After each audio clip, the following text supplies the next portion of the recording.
Hi guys, welcome back to our channel How Logical. Today in this video I'm going to show you how to log into your Berkheimer Tax portal. To do so, follow some simple steps with me. First of all, go to your default search engine, then search Berkheimer Tax Login.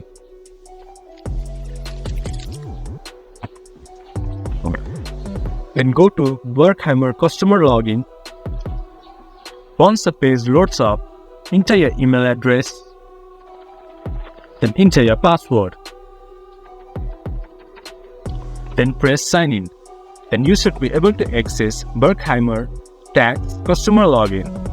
If you have forgot your password, you can reset your password by clicking Reset Password. This was for today's video. If you guys find our video helpful, please leave a like and comment.